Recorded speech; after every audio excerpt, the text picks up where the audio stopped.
Welcome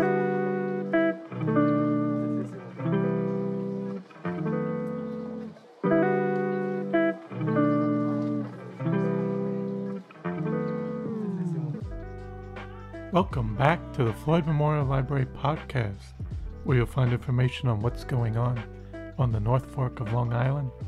We'll be focusing on issues and opportunities going on in the community, as well as people and stories from the present and the past. I'm your host, Christopher Bianchi, and for episode 26, we have Jonathan Buck. He's been a lifelong resident of the East End. Talks about his time growing up in Southampton, and also his time in New York City, and eventually making his way out to Greenport, and talks about what he likes about Greenport and some of the things that have changed in the area. So I hope you enjoy episode 26 with Jonathan Buck. Thank you so much for coming on the podcast today. Thanks, Chris. I'm glad to be here. So I'd like to just start off in the beginning, just a little introduction on where you were born and raised. Mm-hmm. I was born on the Upper East Side, I think somewhere either 80th Street, 81st Street, between Park and Madison Avenue. We lived in a townhouse building. We had a sub-basement apartment. And my father met my mother in Manhattan. But early on, they decided that with three boys, I have two brothers, that we should be raised out in the country with nature. And so we headed out to the East End, and my initial adventure started in Southampton. And how old were you when? I was about 4 years old, so I did attend Southampton Elementary School kindergarten. Mm-hmm. And then I went on to which is now Our Lady of the Hamptons, but was back then, it was known as Our Lady of Poland. And then eventually Southampton High School, which were the best 4 years of my life. Wow. We're going to get to that, but I wanted to just go back a little bit in terms of ancestry. Mm-hmm. For your mom and dad. So they were living in New York City at the time. My father's side was Park Avenue aristocracy, and 2 generations before me, they were quite wealthy. The main company that I was relayed to was Farrell Shipping Lines, and so my father had a privileged life. He went to private schools. He was able to travel around the world. And my mother was more humble. She was born in Lincoln, Nebraska. And her father was a regional supervisor for either the Sheraton or Hilton hotel chain, which meant she was uprooted a lot. On my father's side, everybody was Wall Street, Wall Street, Wall Street. My father decided against that and started New York City's first dog walking and training business. That he did for 4 decades. Wow. Yeah, if you go to YouTube and go to the search box and put in Jim Buck, B-U-C-K, The Late Show, 1985, his clip will come up. He's on the show with Terry Garr, and he's on the show with 10 dogs, and he teaches Dave Letterman how to walk a pack. Wow. So, do you know? Beyond that, like in terms of when they immigrated over here. As far as my father's side, they probably came 2 or 3 generations before me, and they settled in New York City and Connecticut. Mostly, they came from Ireland, but they were also of German descent. And my mom is of Dutch English, but I'm not sure when her family came over. And with your mom grew up in Nebraska, how did she end up coming over? Yeah, she was uprooted a lot, and so because of my grandfather's job, he would work one section of the country at a time for Sheraton and Hilton for 2 or 3 years, and then they would move around again. Mm-hmm. She did get an associate's degree. She decided to come to New York, where she became a waitress in a restaurant. and that's where my father met her. Oh. And so it was Irish German on my father's side and Dutch English on my mom's side. And your dad grew up in New York. Yeah, he grew up in New York City. He attended private schools, I believe, in Connecticut as well. He fought in, I think, was the Korean War. He traveled to Africa. I remember as a kid going through his slides and seeing all these beautiful animals. But my father's favorite thing, besides working with animals, specifically dogs, was being a charter boat captain. And as a kid, I was able to experience life in the ocean. He had 3 charter fishing boats over about 15 years. Mm. So at the age of about 8 years old, I learned to stand on a milk crate and take the boat out through Shinnecock Inlet. Oh. Yeah. Wow. And did they ever say what it was like living in New York City at that time? Yeah, they talk about New York City specifically in the 50s and 60s. And there were specific bars, restaurants, and stores that were landmarks. And one example was a place called Don Denton's. Mm-hmm. That was sort of like the Elaine's of the Upper East Side, but that was before Elaine's ever became popular. But what they loved about New York City in the 50s and 60s, it had a neighborhood feel to it. It wasn't isolated. People knew each other in the building and around the block. It was more of a neighborhood. And like you said earlier, they wanted to move out. Yeah, they knew from watching themselves and other families that luckily we had access to Central Park. So I spent a lot of my early years, probably 3 through 4, in Central Park. But coming to Southampton meant a wide variety of outdoor experiences, and mostly the number one thing was the ocean. Mm. And as a child, I learned how to sail a boat through Hetty Creek, which was on the backside of the Shinnecock Indian Reservation. And Hetty Creek was considered one of the most secret, pristine areas because it was also a place where sharks were given birth to. Mm. Large sea turtles and seals would also show up. Mm-hmm. But yeah, they just said, let's get them out to the country, let them experience nature. If they want to move back to the city someday, that's okay. And what else did you do as a child growing up in Southampton?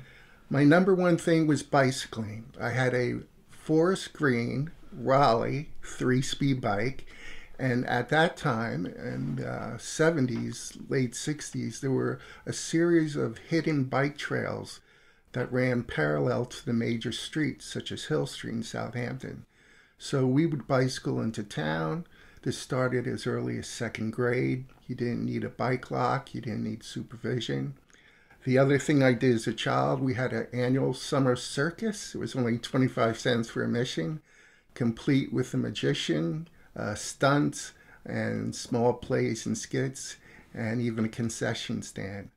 And then the other big thing was burying treasure. I ordered of all things, a sperm whale tooth from Mystic, Connecticut. I think it was $15 at the time. And we loved to bury treasure because the best part of burying treasure was making the maps.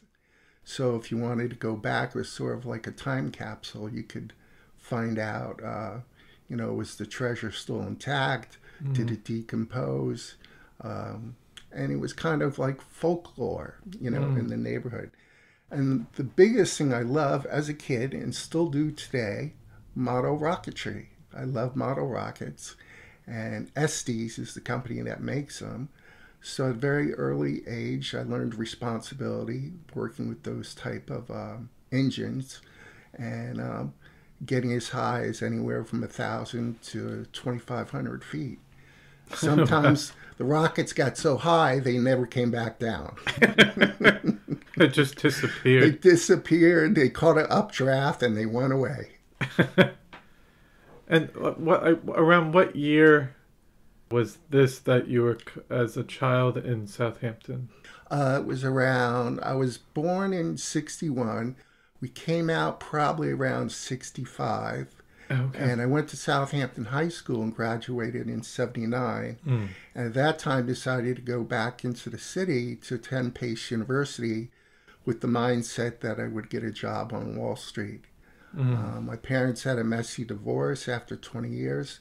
So I then switched up to State University of Plattsburgh, fell in love with the Adirondacks in every way possible, skiing at Whiteface Mountain, learning how to snowshoe, cross-country skiing. And then I finished up Plattsburgh and came back to Manhattan, started working for the corrupt First Jersey Securities. Sheldon Mashler is the originator, not what Hollywood says. Sheldon learned how to short penny stocks, and over a 20-year period, he was able to earn $700 million to $1 billion.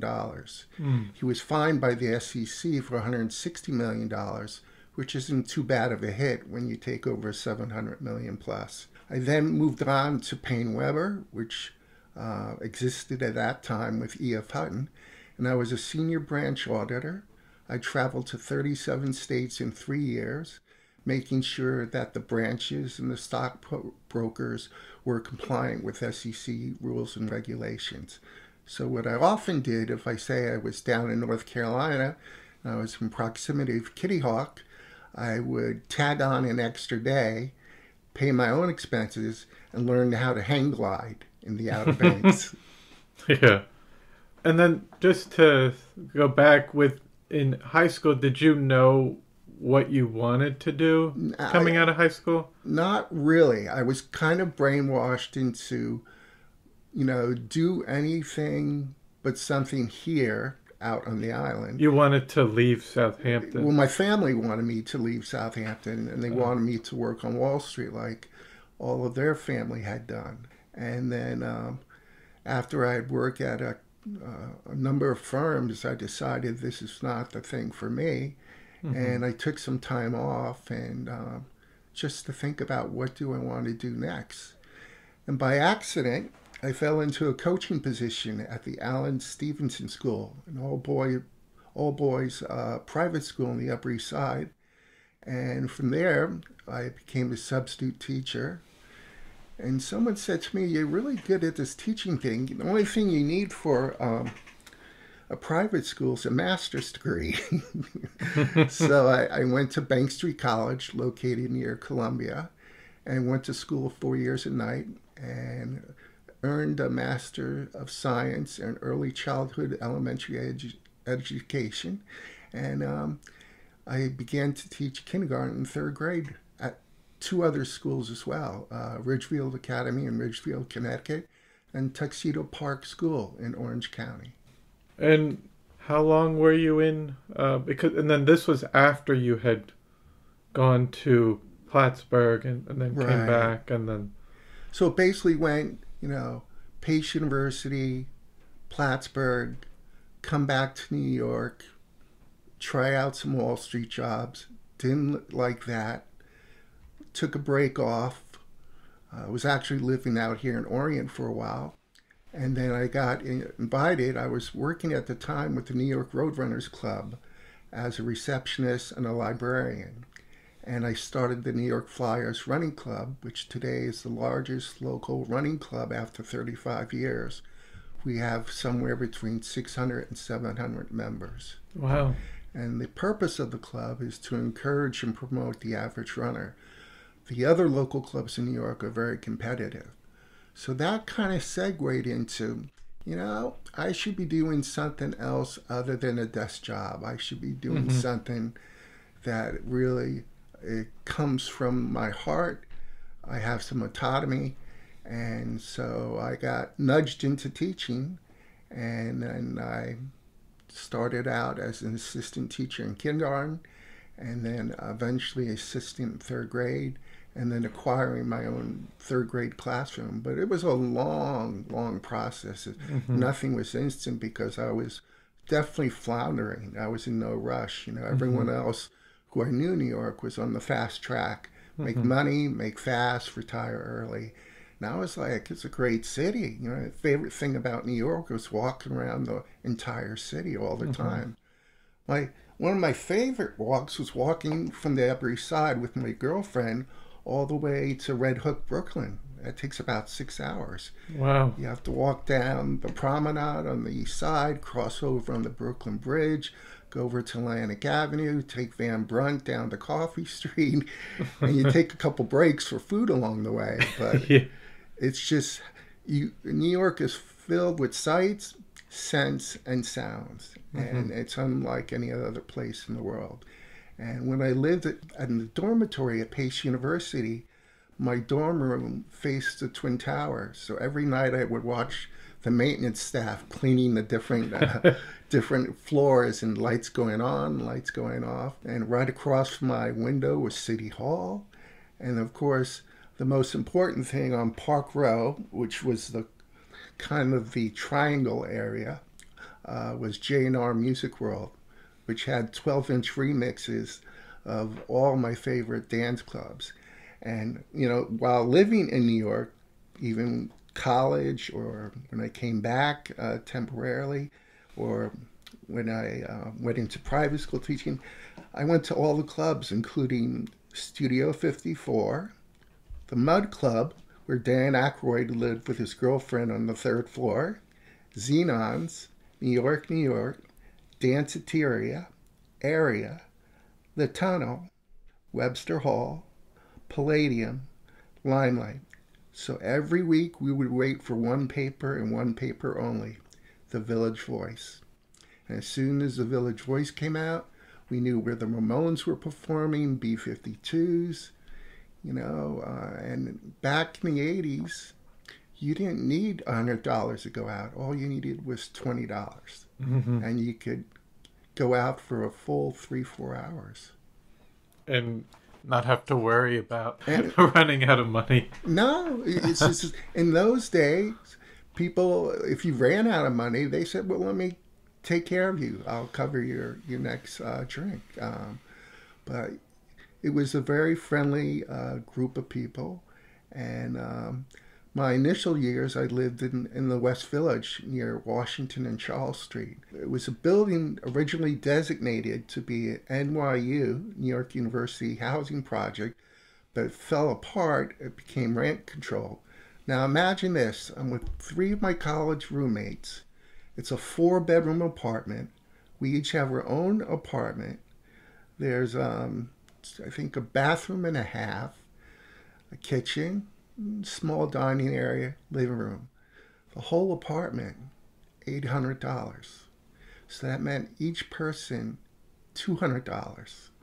Wow. So while I was working at Payne Weber, my initial salary was $27,000, and I was like, I'm living well, you know, on $27,000 in a $200 a month apartment. In New York City in the 80s, well, I guess to go back, you would go to all these different clubs. How was Studio 54? You know, those weren't, the bigger the hype, the less of the impression it made. And so that one was like a big... That was it. That was the magnum opus. If you're going to get into somewhere. But I went off peak on a summer night on the weekend when I was out here somewhere. But I found the other clubs like Palladium, Webster Hall, even Area, which is more like a museum than a club. The undiscovered, the unknown clubs were the best clubs to get to, because before the news got out about them, that's when you wanted to get into them. And during the 80s, New York City was a breeding ground for all musicians of all types.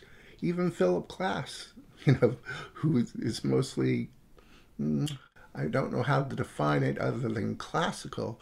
He started out and was sponsored by Yoko Ono. And a lot of people had lofts down on Chambers Street. So they would rehearse with their bands during the day and then go up to, say, Max's Kansas City at night and perform there. But there was always the surprise element that you could end up at a restaurant, bar, or club, and someone that you least expect would show up. And most often it was someone with talent. And New York at that time, you feel like you could just explore Yeah, anywhere you and didn't have to worry about safety. I would walk home, you know, from CBGB's to Battery Park City at 3 in the morning. Didn't have to worry about a thing. And the subways, it was just common sense. You rode in the first car or the middle car. Mhm. And yeah, there was racial tension at times, but I don't see it as I didn't see it back then as being competitive. I just thought, uh, even with the lack of space and enough resources, people were still nice to each other. And did you see any gentrification starting to Yeah, happen? started near 96th Street, and then it went from 96th to 125, Hmm. 125th. And today it's gone beyond 125th. There are a lot of professors and doctors who live, say, 125th to 135th, maybe 140th. Hmm. Um, but it took a while. Yeah, I think the best experience I ever had was living on the Lower East Side. I subleased an apartment from a girlfriend. It was on 13th Street between First and Second Avenue. And on any given night, where we would either go to the Pyramid, um, or any of these clubs that were so run down, it was people from all over the tri-state area, of all backgrounds, of all music interests. And so the Lower East Side I loved the most because not only was it the grungiest, but it really was the most diverse. Hmm. And then also you got involved in teaching. Yeah. And how did that how did you get interested in that? Um, I think it became interested because when I started coaching at Allen Stevenson, I would hear children say sentences or comments that I remembered as a child. And I thought, wow, it's never, I mean, I saw how fast adults were trying to grow up in Manhattan, and these kids were just being kids. Hmm. And so, being that I went to Bank Street College, I had to develop the curriculum in the classroom. It wasn't state standards or anything like that. Uh, so even I did a piece on social studies about tornadoes, and the kids liked that. We finished up by actually making tornadoes, and we had a curriculum about Mexico, included a visit to the American Museum of Natural History, and then we had a presentation to the parents about Day of the Dead, before Day of the Dead became over the top. Yeah. Yeah. But yeah, I just always said, people have always said to me, you can relate to children better than you relate to adults. And Hmm. that's what it was really about. And the other piece of it was private schools really push for professional development. And so I was constantly being nudged in the way of going to any professional development opportunities that were up there. And my favorite one was Media and American Democracy at Harvard University, Harvard College, I should say. Hmm. And yeah, it was fantastic. It was a week long. Robert Putnam, who wrote the book Bowling Alone, which is not about bowling, it's about isolation in communities and neighborhood. He was the keynote speaker. Mm. And my roommate was a priest. And so we had some deep spiritual conversations while we were up there. And Cambridge, when we weren't attending the presentations, Cambridge has great bookstores, Hmm. restaurants, access to Boston via the subway, or Hmm. they call it something else up there. But yeah, I could find any professional development opportunity, and 9 times out of 10, the headmaster would say, yeah, go for it, check it out, and then write a report when you get back. Hmm. And what would you say that you had in terms of hobbies at this time? Oh, well, I mean, I really got into walking. And Hmm. and even one of the things I did when I moved up to Tarrytown and commuted to the city each day, I would walk all the way from East 78th Street to Grand Central every night, which was about a 40-minute walk. Hmm. And so I made it a conquest to walk as many different neighborhoods in New York while I was there.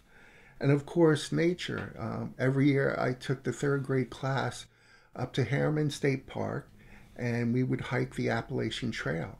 And it was in a section where there was no cell phone reception because the parents were trying, even though I told them not to. And that made a big impact on kids that, here's a place just about an hour and a half, hour away from Manhattan. It's isolated and it's beautiful. And I've always been interested in the universe and what else is going on.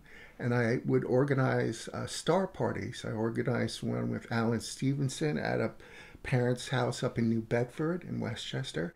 And for a full moon party at Tuxedo Park School, we had about a dozen parents all bring up their telescopes. And everyone got very beautiful views of the full moon that night. And then the last one that's been lifelong, possibly originating from the clubs, was music. And so I just started, I actually DJ'd parties both in New York and outside of New York. And my favorite radio station is KEXP out of Seattle. And I also listen to LNG out here, but KEXP, the John Richards Show, is every day from 10 in the morning to 1 o'clock. And they have a website. You can listen off the website or download the app for free. So music, nature, universe, walking. Yes. Nice. And in terms of, you said you walked a lot in New York City. What would you say was your favorite neighborhood? Oh, my favorite neighborhood, probably anywhere between 23rd Street and say Houston Street, Bleecker Street, especially around the 14th Street area, and zigzagging in and out. I mean, Con Edison had one of the biggest power plants I've ever seen, near the FDR Drive over there. And so you had all these unusual spaces with unusual buildings. But, once again, they're really, I think I got a cell phone eventually. It was in the 90s at that time when they were expensive. They had them coming out, but they were... Oh, the Motorola flip phones. Big, yeah. And the bigger units that were handheld. We called them the military phones. But so, yeah, everything was done, just leaving notes. We did some crazy things. I remember one night we all convinced ourselves that we should run down to the piers near my apartment, near the West Village, and we all jumped into the Hudson River, swam out to about a quarter of it, and then we had to figure out how to get out of the Hudson River, which took a lot of time. Yes. Yeah. And then, not to be recommended, people have actually drowned doing that, but that's how wild New York was. You could go just about anywhere and push the envelope a little bit.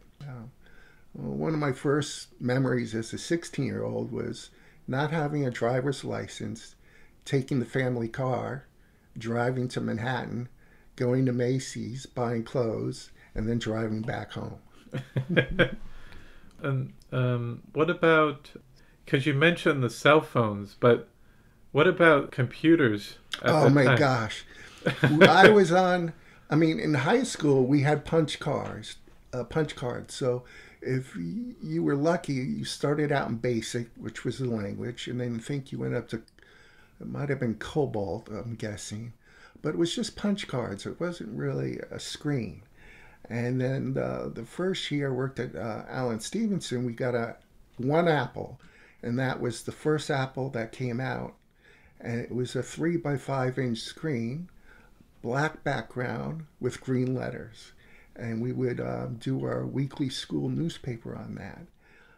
Eventually, the proliferation of computers came everywhere. We had not only a separate computer department, computer room with desktops, eventually got laptops for all the kids.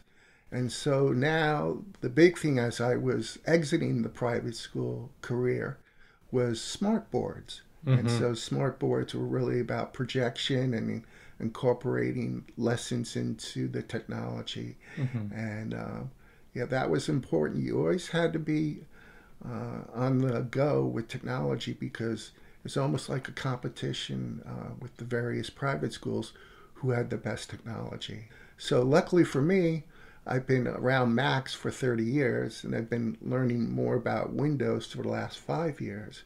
But yeah, my friends went on to start companies as designing computer chips or websites. And yeah, they were right there in the beginning with the punch cards too. So timing was everything. Yes.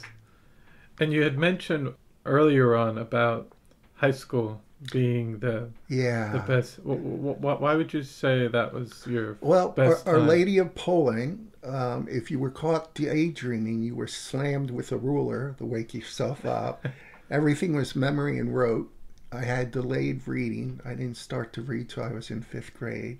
So I had very little reading confidence. And I was scared of the nuns, and it wasn't nurturing. When I went to the high school, it was built the year before. So it was only the second year that it was open when I went there.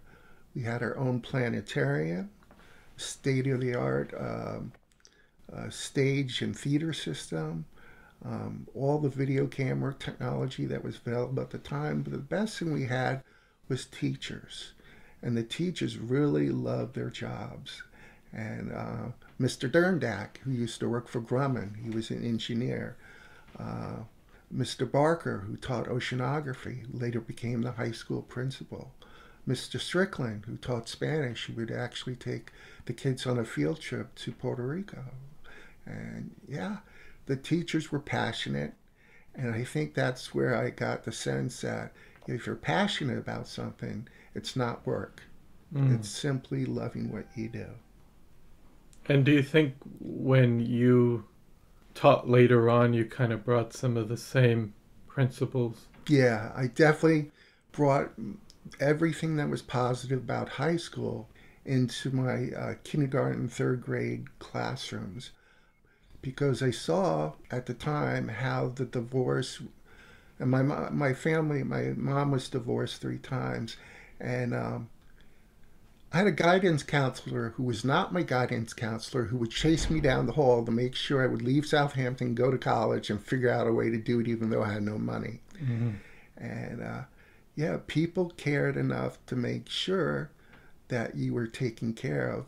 And subsequently, very often, I would have a class of 20 to 22, and 2 or 3 of the boys, their parents were getting divorced.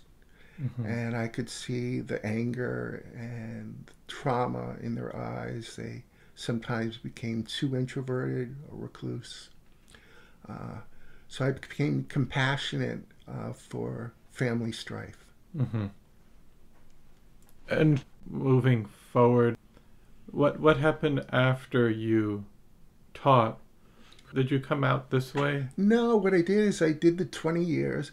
First was Wall Street, then 20 years as a private school teacher. And then at the end, I was burned out because it became micromanaged. The headmasters were getting directives from the board, and they in turn were telling teachers what to do, extra work without extra pay. And so I was burned out, and I needed to get away from teaching. So I took my 401k. I moved up to Bar Harbor, Maine. I started working on a screenplay. I got a job at the Bar Harbor Chamber of Commerce, working the information booth, welcoming 120 cruise ships in 6 months.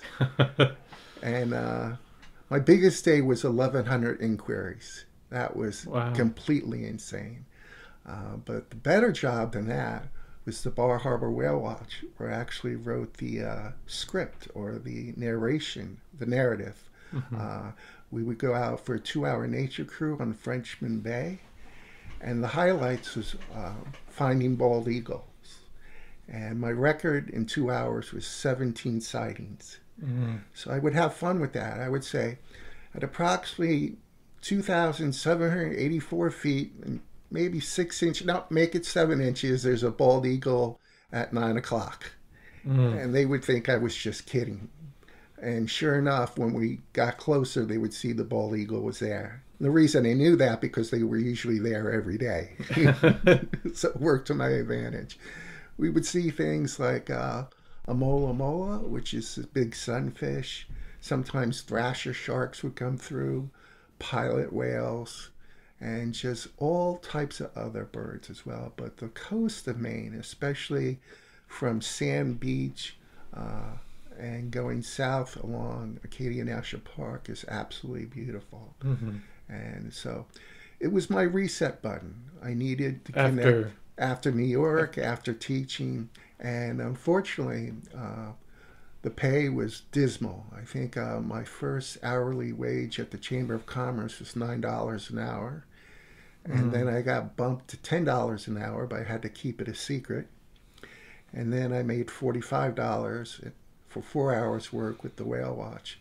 So the 401k was supplementing that. And so I was able to live frugally for 5 years. And then the money ran out. And stayed with some friends of friends in Naples, Maine for a year, taking care of their farm. And then I came back to Greenport, and I saw that my parents, this was around 2013, my mom and my stepfather were beginning to medically be of concern to me. And eventually my stepfather, my mom's third marriage, he had mild cognitive impairment, which went to dementia, which went to Alzheimer's. And he passed away in November. And my mom is still out here. She's doing okay. But I've delegated the responsibility to my brothers who've been absent for quite a while. So caregiving basically meant sacrificing a lot, money, living in isolation, not being able to go away for vacation or anything like that.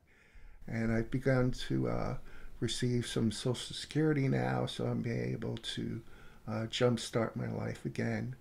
And started the screenplay up in Maine, but it was too dark, so I'm going to go to a book, so it's both light and dark, and see where that goes.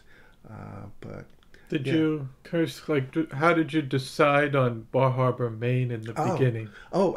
Because I have a passion for national parks.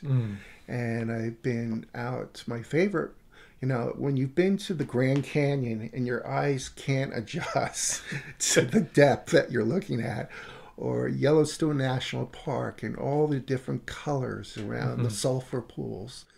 It's just beautiful, A lot of people say, well, live, east of the Mississippi. And then we used to have another group in New York City who said, you haven't lived life until you live west of the Mississippi. And I really believe that, the best parks out there are west of the Mississippi. And luckily, when I was in Plattsburgh, I spent a lot of time in the Adirondack Park. And Nathan Farb has an excellent book, which is a photo essay book. And so state parks, national parks, they've always been on my agenda about relocating. And, I hear Glacier National Park is going to be out of glaciers in 20 more years. So I'm worried about that. I'd like to get out to Alaska at some point because they have immense spaces out there. So, yeah, if I could, some people like to go to every baseball stadium. I like to get to every national park. Yes. And when you were in Plattsburgh, did you ever go up to Canada? Yes, that was, we always did a road trip to Canada. Like Montreal? Montreal, that's all we had to do. We go to Montreal, make a lot of noise, get in trouble, and then hope to get back across the border without an escort. But it was fun. Even after I left Plattsburgh and I brought my friends from the city up there, they loved it. And would like to ideally relocate up there someday because, one, I could get involved with the school again. I used to give tours of the campus, and also they have an excellent campus library, and the cost of living is 25 to 40% less expensive up there. So that might be a possibility. It's probably far off because I really like Greenport and I'm not ready to leave yet. But I have to think about as I get older, making things as financially feasible as possible so I don't stress about that. Mm-hmm. And so you moved here in 13. 2013. Yeah. And what do you like about Greenport? Oh, we have it all here. And I watched, respectfully, I watched the South Fork deteriorate.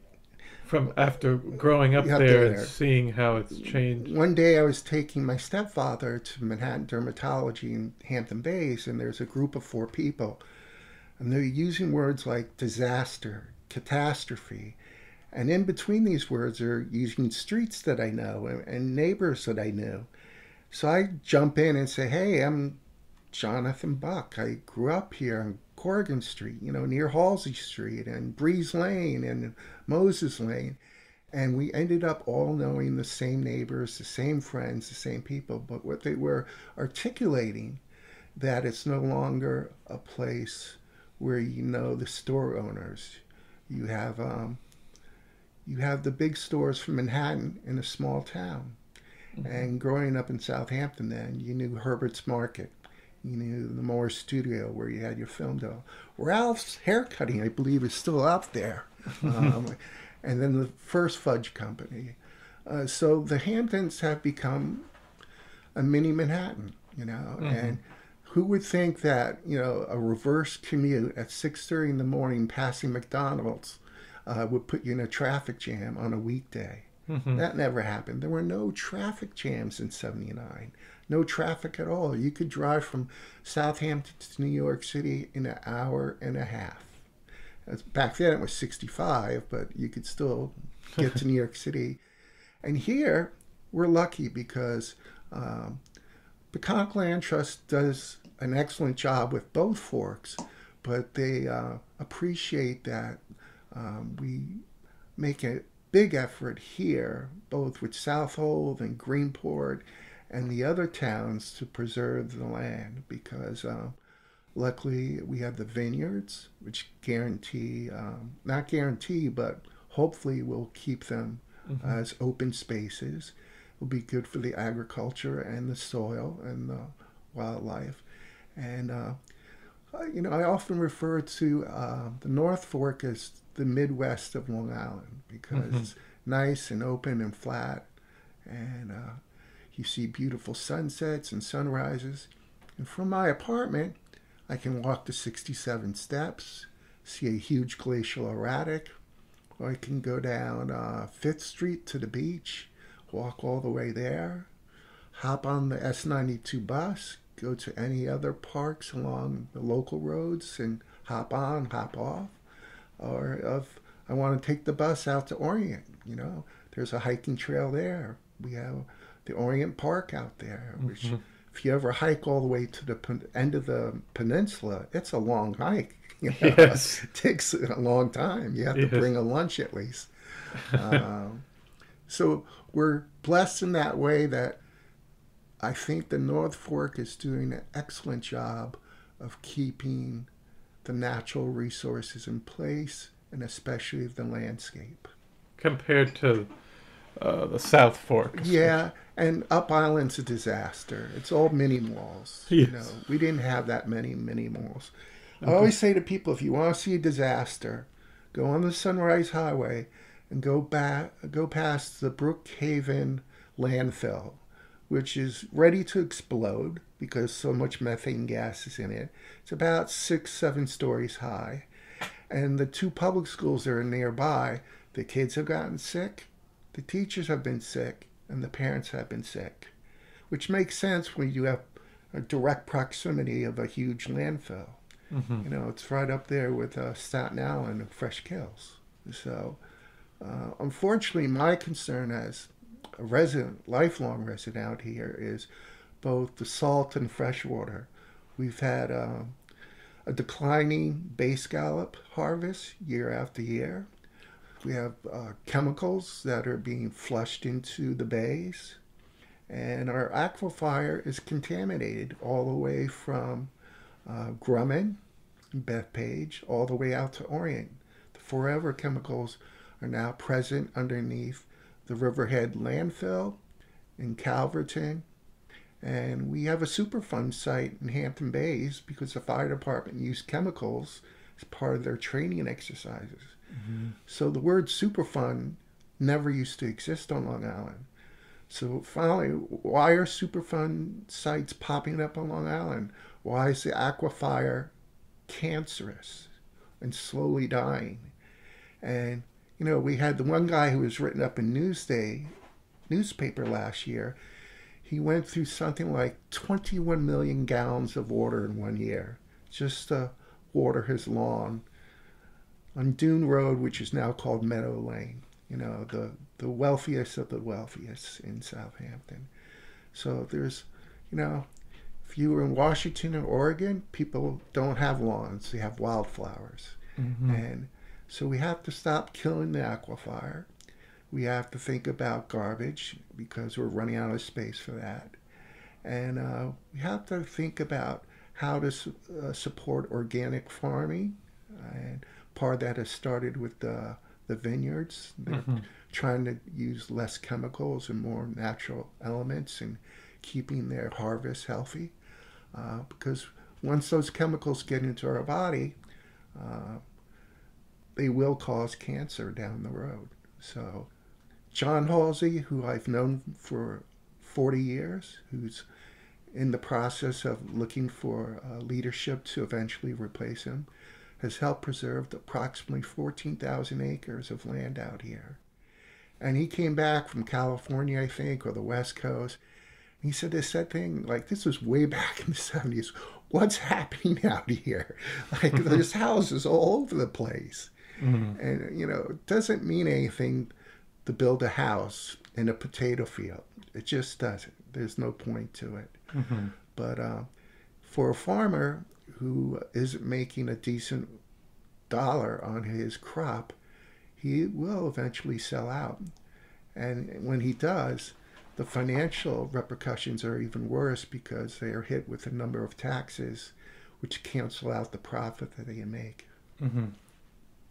And do you think even just like the land trust things that I guess can be an option, but I guess zoning and other things can come into play with trying to preserve, because I think even in Southampton and Bridgehampton, they just started letting that land be developed for whatever residential, and they lost a lot of farm land. Right. We're extremely proud, lucky, and happy to have Mayor Kevin Stussy on board. He's productive, transparent, and he sees what Greenport and the North Fork can be. And you have this project right now in Southold where they want to build another mega hotel. Yes. And that's like, how many more toilets do we really need out here, you know? And I think we should have a cap on the number of hotels, a cap on the number of restaurants. But you have to, the hard part about looking to the future is not knowing the future. Mm-hmm. And the people at the commercial real estate end will say, well, it's going to be okay. And then the people at the other end who want to preserve the land will say, well, if you look at our past, it didn't end up okay. And once again, I bring it all back to the traffic jams. Mm-hmm. And that's not even the parking lots. That's just like the weekly morning commutes. And still up here, when you drive, you can go a clear shot from here to Riverhead without any real traffic, even during rush hour. And even if you take the local road home, it's pretty quiet and normal on a weeknight. But we have to think about managing what resources we have and getting everyone educated. And that's the hard part because most people have biases, including myself. And that's why I'm always thinking, big open spaces like national parks. Mm-hmm. And did you notice any changes sped up since COVID even more so Yeah. out here. Just Even my neighbors upstairs who subsequently moved to another apartment, they were in Brooklyn. They were raising a child. COVID hit. Um, in my aunt's building on the Upper East Side, 13 people died just in her building. And so a lot of people came out here just to rent during what they thought would be a short outbreak. And then they recognized, no, this is going to be on and off over the years. And they decided to rent. Some decided to buy. I was in the IGA in Greenport one day. Someone had 2 shopping carts with $600 worth of food.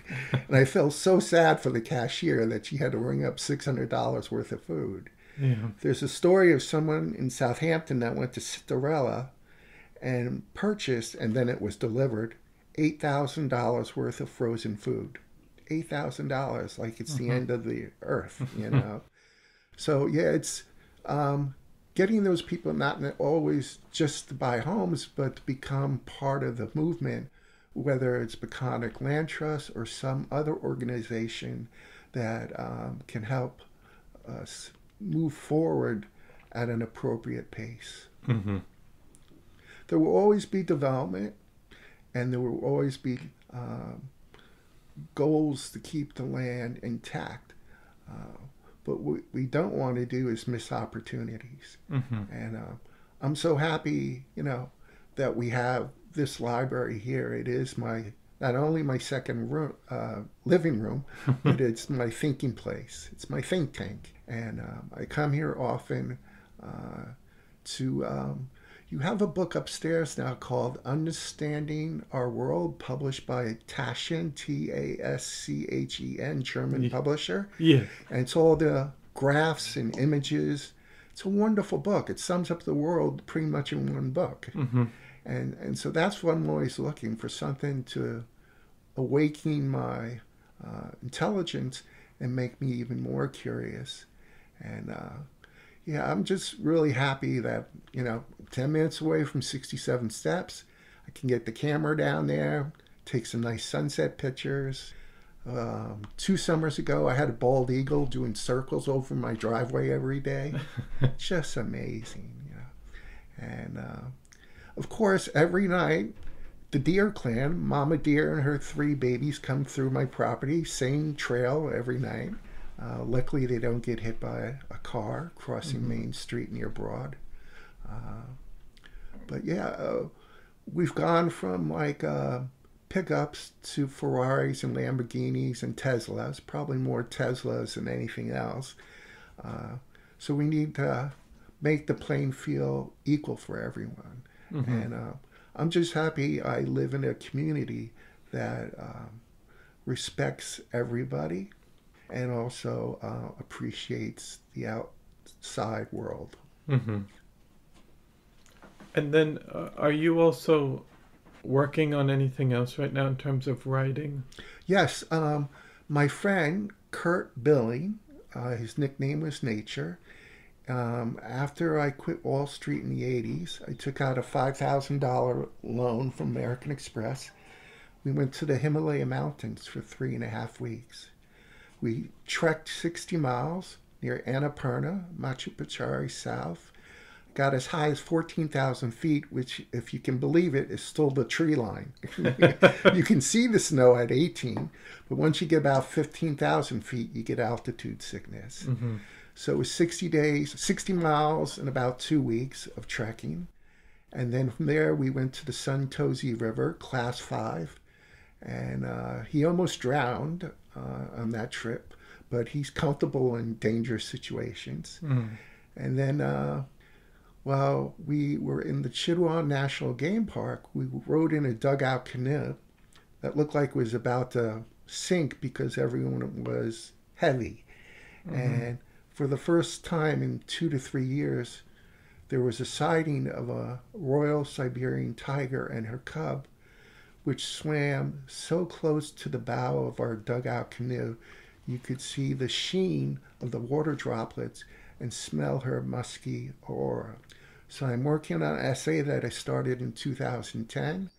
I have finished it. I'm going to get it copyrighted and registered with the Writers Guilds of the East. And my intention is to submit it to the Atlantic Monthly magazine and the Paris Review. Nice. And I think just to kind of end, do you have anything else you like to add or discuss that we haven't covered? Well, I do think everyone should go to their library. I mean, we're lucky to have so many. I always tell people I can rattle off libraries faster than anybody else. The ones that I live next to, I started out with the Rogers Memorial Library in Southampton. And then I moved up to Terrytown. There was the Warner Library there, the Bar Harbor Library, the Blue Hill Library, the Northwest or East Library. So I always make libraries as part of my itinerary. And I think, stop with the screens. And I have friends, who spend 6 hours on the screens, and I know what it's about. But books, walking, libraries, that's where it should go.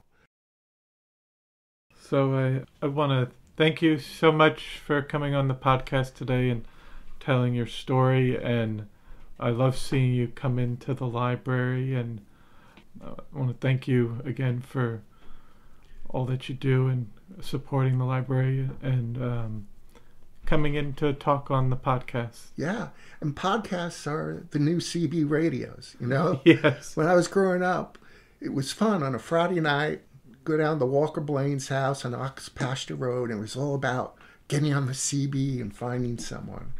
It's like Dr. Ellie Arroway in the movie Contact, learning how to work the short band radio. And so, now podcasts reach hundreds, thousands, even millions of people. And it's just another way that you can use the smartphone better because it makes a great way of passing a bus ride or a train ride. And you get educated along the way. Yes. Thank you for having me, and I'll see you around here at the library. Thank you. Bye. Bye. So I hope you enjoyed episode 26 with Jonathan Buck. I want to thank you for listening to the Floyd Memorial Library podcast, and we'll see you next time.